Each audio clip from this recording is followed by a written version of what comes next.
శాంతి భద్రతల అంశంపై నేడు శ్వేతపత్రం విడుదల చేయనున్న సీఎం చంద్రబాబు. గడిచిన 5 ఏళ్లలో రాష్ట్రంలోని శాంతి భద్రతల పరిస్థితిపై రిపోర్ట్.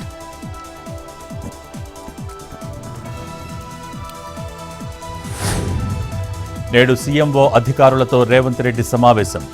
సాయంత్రం రైతు వేదికల నుంచి వీడియో కాన్ఫరెన్స్ ద్వారా రైతులతో ముఖాముఖి.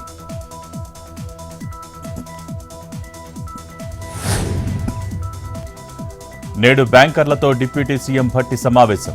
రుణమాఫీపై బ్యాంకర్లతో చర్చించనున్న భట్టి విక్రమార్క.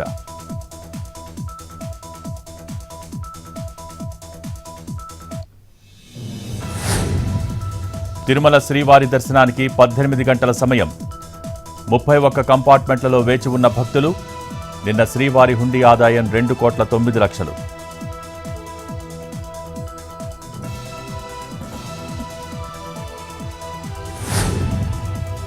నంద్యాల జిల్లా మహానంది క్షేత్రాన్ని వదలని చిరుత. గాజులపల్లి రోడ్డులోని అగ్రికల్చర్ కాలేజ్ దగ్గర చిరుత సంచారం. పాలేరు వాగు సమీపంలో కారుపై దూకి అడవిలోకి వెళ్లిన చిరుత.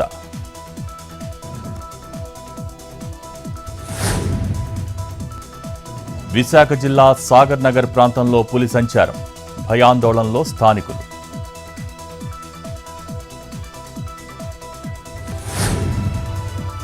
నేడు కేంద్ర కేబినెట్ సమావేశం.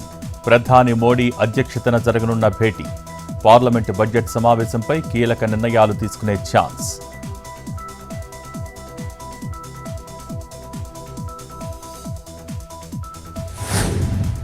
ఇవాళ సాయంత్రం బీజేపీ సెంట్రల్ ఆఫీస్కి మోడీ.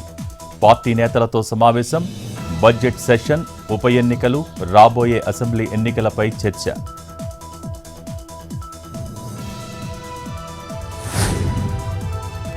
నీట్ అవకతవకలపై నేడు సుప్రీంకోర్టులో విచారణ.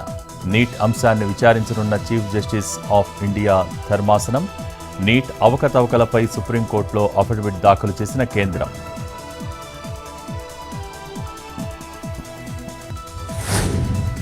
ప్యారిస్ ఒలింపిక్స్కు భారత్ టీం రెడీ. భారత అథ్లెట్ల జాబితాకు కేంద్రం ఆమోదం. అబా కథువా పేరు మిస్సింగ్.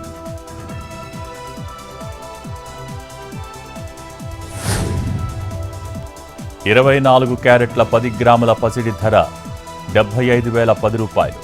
22 క్యారెట్ల 10 గ్రాముల పుత్తడి ₹68,760.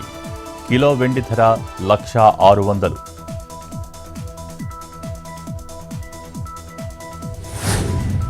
మరోసారి సెంచరీ కొట్టిన టమాటా. బహిరంగ మార్కెట్లో 100 దాటిన కేజీ టమాటా. రైతు బజార్లలో ₹67కు అమ్మకం. మదనపల్లె నుంచి స్టాక్ రాకపోవడంతో ధరలు పెరిగాయంటున్న వ్యాపారులు.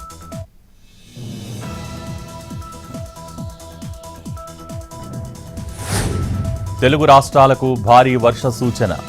నేడు, రేపు కోస్తాంధ్రలో పలుచోట్ల భారీ నుంచి అతి భారీ వర్షాలు.